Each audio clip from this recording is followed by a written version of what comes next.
Hello friends, स्वागत है आप सभी का मेरे चैनल पे। अभी मेरे चैनल को सब्सक्राइब कीजिए और प्रेस कीजिए बेल आइकन को मेरे सभी मोटिवेशनल और एजुकेशनल वीडियोस की अपडेट सबसे पहले पाने के लिए।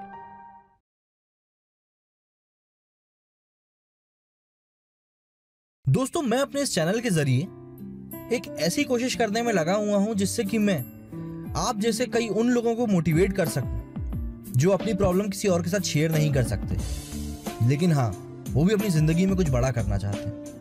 और जब भी हम अपनी जिंदगी में कुछ बड़ा करना चाहते हैं ना, तो सबसे पहले 1000 दिक्कतें हमें दिखाई देती हैं कि यार मैं ऐसा करूंगा तो ऐसा होगा, मैं ऐसा करूंगा तो वैसा होगा। लेकिन मैं आज एक नया तरीका लेके आया हूं आप लोगों के सामने, जिससे कि मैं आपको एक्सप्लेन कर पाऊंगा कि जिंदगी में जो भी इंसान बड़ा बना है ना, वो दिक्कतों से ऊपर उठ के ही बड़ा बना है। आज मैं आप लोगों के साथ कुछ ऐसे ही सक्सेसफुल लोगों की स्टोरी शेयर करूंगा जो अपने टाइम में पहले बहुत ज्यादा या तो गरीब थे, या बहुत सारी दिक्कतों में थे, या बहुत बार रिजेक्ट किए गए थे, लेकिन उन्होंने हार नहीं मानी, उन्होंने दोबारा कोशिश करी और आखिर में वो जीत गए। चलिए शुरुआत करते हैं जैक मा से। जैक मा को कौन नहीं जानता, अली बाबा का फाउंडर है ये बंदा और दुनिया के सबसे बड़े इंसानों में इसकी गिनती होती है। पर इसके पीछे की कहानी पता है? इसको अपने टाइम में जॉब भी नहीं मिला था। इनने अपनी लाइफ में करीब 30 इंटरव्यू दिए और आप मानोगे नहीं, ये 30 के 30 इंटरव्यू में फेल हुए। कभी इतने बार इंटरव्यू में रिजेक्ट हुए हो। लेकिन उसके बाद क्या हुआ? ये बने अलीबाबा ग्रुप के फाउंडर और आज बात करें तो दुनिया के 33वें सबसे रिचेस्ट इंसान है। अब अगर ये इंटरव्यूज में फेल होने के डर से ही घर में बैठ गए होते कि यार अपना तो कुछ हो ही नहीं सकता, तो क्या आज हमें जैक मा मिलता? चलिए ठीक है, इनको दूर करिए। इसके बाद बात करते हैं हम मुनीबा मजारी की। अब आप इसको जानते हैं? शायद नहीं जानते होंगे। अब आप सोचते होंगे कि आपका लक खराब है, आपके साथ बहुत बड़ा बैड लक जुड़ा हुआ है। इस बंदी को जानने के बाद ना 2 बार फिर सोचोगे अपने बारे में। ये व्हील चेयर पे बैठती है बंदी। 2007 में इसका एक्सीडेंट हो गया था, जिसके बाद ये पैरालाइज्ड हो गई अपनी बाकी बची हुई जिंदगी के लिए। इसके पति ने इसको डिवोर्स दे दिया, इसके फादर ने इसे दर्द में छोड़ दिया। अगले 2 साल हॉस्पिटल के बेड पे बिताए, सिर्फ ये सोचते हुए कि अब क्या करूं। इस पोजीशन में कोई लड़की हो या कोई लड़का हो, यार वो क्या करेगा? टूट नहीं जाएगा? लेकिन ये आज पाकिस्तान की आयरन लेडी के नाम से जानी जाती है। यूएन की पाकिस्तान में पहली वुमेन एम्बेसडर है और मानेंगे नहीं आप, दुनिया की पहली व्हील चेयर बाउंड मॉडल भी है। अब सोचो, व्हील चेयर पे जाने के बाद कितने लोग इतना बड़ा अचीव करने की सोचते होंगे, लेकिन इस बंदी ने सोचा और करके दिखाया। अब बोलो तुम्हारा बैड लक तुम्हारे साथ है। चलो इसको भी छोड़ो, अब बात करते हैं जेके रोलिंग की। हैरी पॉटर किसने नहीं देखी? सबने देखी है ना। ये हैरी पॉटर की राइटर है। अब आप बोलोगे कि यार इसमें कौन सी बड़ी बात है, राइटर तो कोई भी बन जाता है। यार राइटर तो कोई भी बन जाता है, पर इस राइटर के पीछे की ना कहानी थोड़ी अलग है। ये आज इंग्लैंड की सबसे ज्यादा अमीर लोगों में से एक है। World famous series Harry Potter इन्होंने लिखी है, पर इसके पहले एक पॉइंट पे ये जॉबलेस थी और ब्रिटेन में कोई जितना ज्यादा गरीब हो सकता है ना, ये बिल्कुल उस लाइन पे थी। 12 लोगों ने, या यूं कहूं 12 पब्लिशर्स ने इनकी किताब को छापने से मना कर दिया था। ये किताब बच्चों को समझ में नहीं आएगी। और फिर उसके बाद जो हुआ वो इतिहास ही है। हैरी पॉटर किताब सिर्फ बच्चों को ही नहीं, बूढ़ों को ही पसंद आई। 5 साल के बच्चे से लेकर 80 साल तक का कोई भी इंसान अगर हैरी पॉटर देखेगा ना, उसको उतना ही मजा आएगा। चलिए ये बातें भी अलग हो गई। अब हम मिलते हैं अपने ही इंसान से, शाहरुख खान। कौन नहीं जानता यार, मतलब इस बंदे से ज्यादा अच्छा एक्टर शायद इस टाइम बॉलीवुड में हो। लेकिन इनके पीछे की कहानी बहुत अलग है। इनको एक समय पे रोड पे बाहर फेंक दिया गया था क्योंकि अपना रेंट पे नहीं कर सकते थे। एक टाइम पे ये मूवी साइन किया करते थे सिर्फ और सिर्फ अपनी गरीबी मिटाने के लिए, ये देखकर नहीं कि अच्छी पिक्चर है या बुरी पिक्चर है। इनकी पहली सैलरी 50 रुपए थी, जो इनको दिल्ली के एक कॉन्सर्ट में मिली थी, जहां पे ये अशर की तरह काम करते थे। इनकी टीचर्स ने इनको कहा था कि आपका जो ड्रीम है वो बहुत ही ज्यादा अनरियलिस्टिक है और आप वो कभी अचीव नहीं कर सकते। अब आप बताइए, अगर आपको आपकी कोई टीचर ऐसा बोल दे तो आपका कॉन्फिडेंस कितना ब्रेक होगा। लेकिन आज किंग ऑफ बॉलीवुड के नाम से जाने जाते हैं और दुनिया के सबसे अमीर एक्टर्स में दूसरे नंबर पे आते हैं। चलिए अब बात करते हैं क्रिस्टियानो रोनाल्डो की।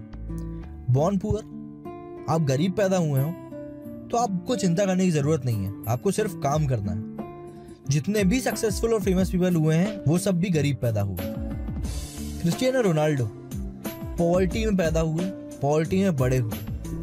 एक रूम था जिसको अपने भाई और बहन के साथ शेयर किया करते थे। स्कूल से निकाल दिए गए थे क्योंकि इन्होंने अपने टीचर की रिस्पेक्ट नहीं करी थी। बचपन में ही इनको एक दिल की बीमारी से डायग्नोस किया गया था, जिसमें दिल बहुत तेजी से धड़कता है और इनको दौड़ने भागने के लिए मना किया गया था। आज शायद ये दुनिया के सबसे बेहतरीन फुटबॉल प्लेयर हैं और FIFA world player of the year भी रह चुके हैं। चलिए ठीक है, हो सकता है आप क्रिस्टियानो रोनाल्डो को ना जानते हो, तो आप इनसे मिलिए। ये है आतिफ असलम। इनको तो जानते ही होगे। रात में जब भी किसी की याद आती है तो आतिफ भाई तो याद आते हैं। आतिफ असलम का कहना है कि सबसे अच्छा तरीका जो आपको महान काम करने के लिए प्रेरित कर सकता है वो ये कि आप उस काम को करिए जिससे आप प्यार करते हो। इनके माँ बाप चाहते थे कि ये एक डॉक्टर बने। ये एक मिडिल क्लास फैमिली में पैदा हुए थे और कॉलेज कैंटीन में बैठ के गाना गाया करते थे और आज दुनिया के जाने माने सिंगर्स में से एक हैं।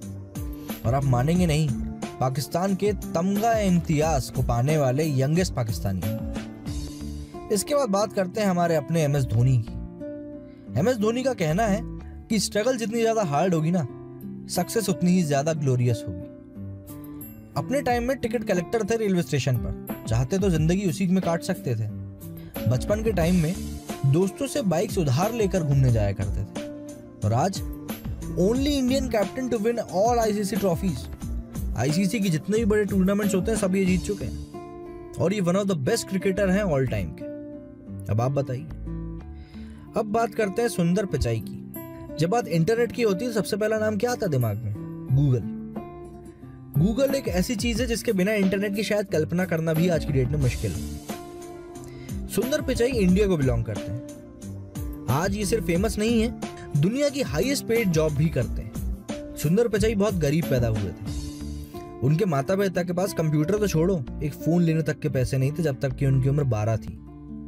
ये अपने घर के ड्राइंग रूम में सोया करते थे अपने भाई के साथ, क्योंकि इनके घर में 2 ही कमरे थे। और आज देखिए, आज क्या है ये? आज ये सीईओ हैं गूगल के और दुनिया के सबसे ज्यादा पावरफुल आदमियों में इनकी गिनती होती है। अब बात करते हैं हमारे नवाजुद्दीन सिद्दीकी की। इनका कहना है कि सक्सेस कभी कभी बहुत बड़ी कीमत पे हमारे सामने आती है। रैग्स टू रिचेस की बात जब भी होगी तो नवाजुद्दीन सिद्दीकी का नाम उसमें आएगा। इनके पास अपने टाइम में इतने पैसे नहीं हुआ करते थे कि ये एक अपार्टमेंट को रेंट पे ले सके, तो इन्होंने क्या किया, ये अपने एक सीनियर के यहाँ शिफ्ट हो गए जहाँ पे ये खाना बनाया करते थे उनके लिए, ताकि इनको पैसे ना देने पड़े। इनके दोस्तों ने कभी इनका सपोर्ट नहीं किया, हमेशा इनको छेड़ा करते थे कि यार तू कभी कुछ नहीं कर पाएगा और एक दिन यहीं वापस लौट के आएगा। और पिक्चरों में अपना काम ढूंढते टाइम इनको कई बार रिजेक्ट किया गया सिर्फ इनके लुक्स को लेकर। लेकिन आज एक अवार्ड विनिंग फिल्म एक्टर है और 2012 में इन्हें बेस्ट एक्टर का अवार्ड भी मिल चुका है। अब बात करते हैं मिस्टर बीन की। हमारे पूरे बचपन को उन्होंने गुदगुदाया है।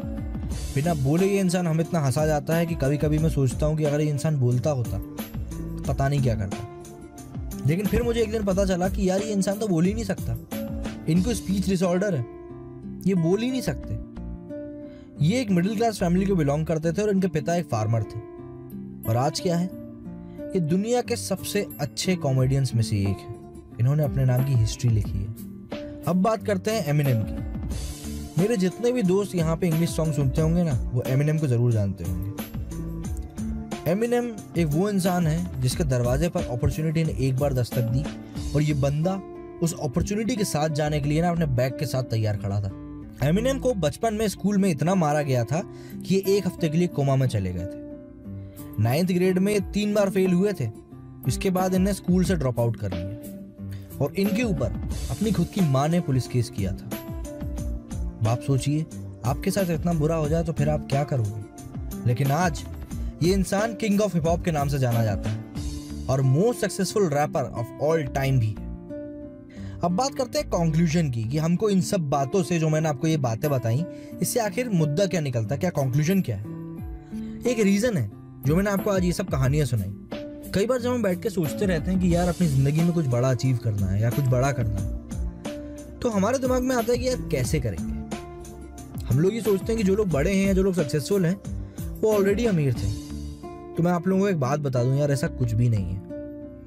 हर किसी ने कहीं पहुंचने के लिए कहीं से शुरुआत करी थी। और ये जो लोग मैंने आपको बताया ना, इन्होंने तो शायद नेगेटिव से शुरुआत किया था, लेकिन आज जहाँ पे भी ये है ना, इसका क्रेडिट ये किसी और को नहीं देंगे, खुद ही लेंगे। क्योंकि जहाँ पे ये थे, मैं नहीं समझ सकता कि वहाँ से कोई भी इंसान इतना ऊपर उठ सकता है। तो अगर ये लोग उठ सकते हैं ना, तो तुम भी उठ सकते हो। बस चाहिए क्या है? हिम्मत। अगर है हिम्मत तो करके दिखाओ, और नहीं है हिम्मत तो जहाँ हो वहीं पड़े रहो। कभी एक्सक्यूज मत दो कि यार पैसे नहीं है, टाइम नहीं है। जिनके पास पैसे नहीं होते उनके पास टैलेंट जरूर होता है। तो अपने टैलेंट को पहचानो। जो काम तुम्हें पसंद है उस काम में जुट जाओ, फिर देखो सफलता कैसे नहीं मिलती। मेरे आज के इस वीडियो में बस इतना ही। अगर अच्छा लगा तो इसे लाइक ज़रूर करना और मेरे चैनल को सब्सक्राइब करना, ताकि इन फ्यूचर जो भी कोई मैं वीडियोस अपलोड करूँ उनकी अपडेट डायरेक्टली मिल सके। आज के वीडियो में बस इतना ही। जय हिंद।